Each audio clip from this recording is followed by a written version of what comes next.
Hello. My sign of the month for December is here. And guys, we are so excited for this project. It's just one of those that we had the inspiration way back in January that the theme of this box, I really wanted to be about light. Because to me, the holidays are about spreading joy, spreading light, and it's just kind of the highlight of the year. So, highlight, get it? All right, so this project is super simple, and that's one of the things we wanted to integrate across all of the projects in this box. Whether you're sign of the month, maker, combo, or gotta have it, we wanted these projects to be quick and easy because we know your schedule is busy, and so having a bunch of complex things to paint just probably wasn't gonna work. So this sign of the month club is definitely packed with value. You have your 3 different size trees, little reindeer guy, your base, and a pack of lights. So, in addition, you have your paint and your supplies that you'll need, which you can get creative with this if you would like. I was thinking you could paint the trees different hues of green and then do a distressing with the brush and make it look like actual trees. You could, if you have some brown paint or stain, you could paint your reindeer that, but my inspiration for this box is to really keep it simple and neutral so it'll go and match with all of your decor, because I know we all have specific Christmas decor. Some of us like to have like the buffalo plaid and traditional, and others have it fun and whimsical.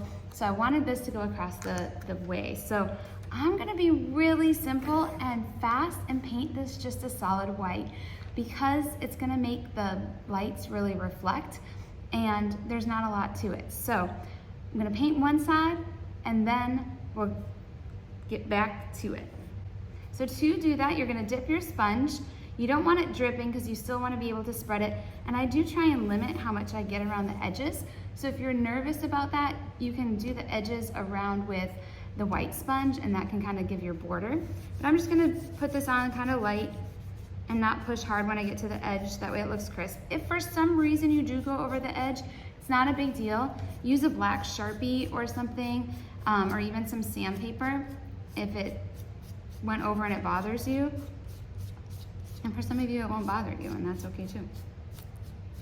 But I'm just keeping my lines kind of straight here. And I'm gonna continue that for all the pieces.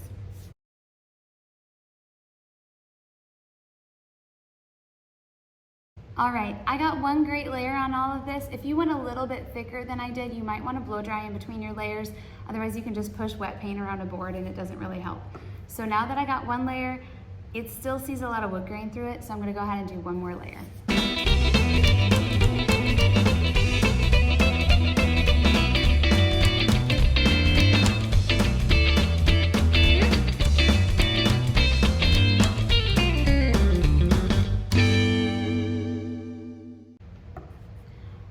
Now that I got them solid colored, you have the choice whether or not you want to paint them on the back as well, as long as you painted the right way forward. So you might want to check if it fits in your base.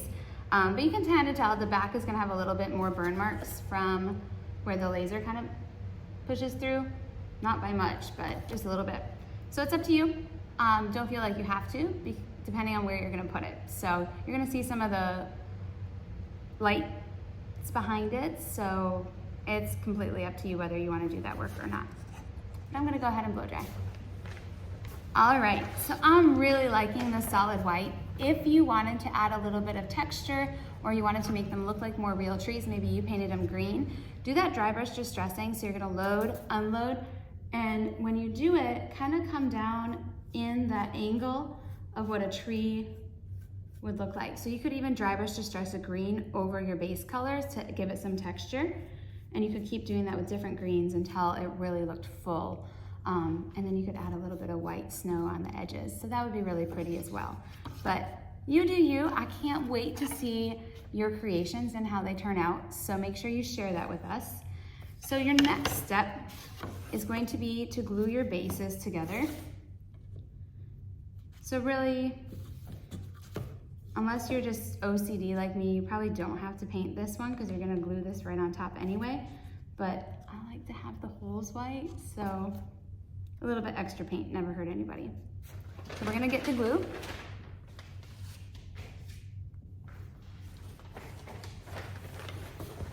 All right, so we want this side to be on top because we need that for all of our little pieces there. So I'm gonna put the glue on that piece and it's kind of skipping over the holes so I don't get those all messy. And you have the little pot of glue. You can use your brush to do that, or one of my favorite things is just dump it out and use the white sponge to dab it on there. So then you're just gonna line those edges up and put that aside for it to dry. If you wanna really create a strong thing, you can use some painter's tape and kind of like a clamp, but it's not really needed. All right, and we'll wait for it to dry. While we wait for it to dry, let's go ahead and start working on our lights. So there's a little bit of strategy involved with this. You're gonna undo them all, and you'll see there's a big hole in the bottom of the back one. That's where the battery pack is gonna be behind it, okay? So I need to feed my lights through this, but I only need enough lights for my middle one. So you just will count your holes, 1, 2, 3, 4, 5, 6, 7, 8, 9, 10, 11, 12, 13. So I'm gonna count out 13 lights. 1, 2, 3, 4, 5, 6, 7, 8, 9, 10, 11, 12, 13. All right, I got a little tangle there, so I'm gonna double check myself. But I can always pull it back through. Okay, so now I'm gonna feed these lights in from the back. But I want to be cognizant of I only have so long of rope. So I wanna start at the top, and you're just gonna kind of wiggle them in. They should be a pretty tight fit. And you'll just pop them in a relative order, working from top to bottom, so that we don't run out of cord and we can still fill all of these in.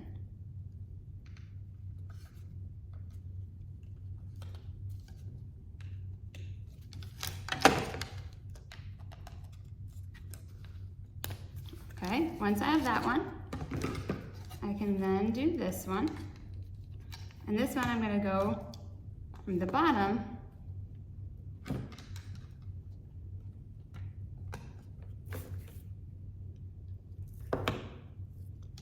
to the top.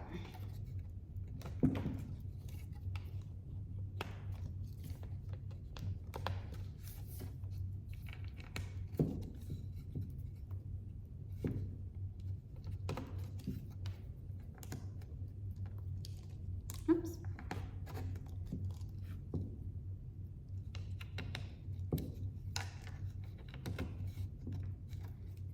So I'm just sticking them just far enough so the head of it goes in, but not so far that it's gonna stick out all willy-nilly.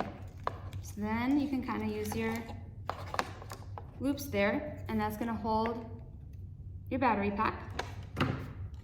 So now these two are kind of married together. You gotta hold them accordingly.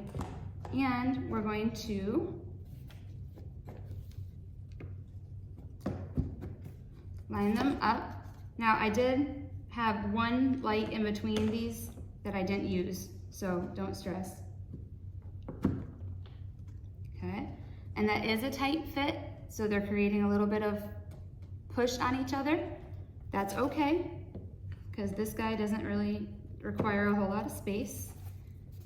And the closer they are, the more they're gonna illuminate those front ones. And then you have your project, and you just have to turn on the light.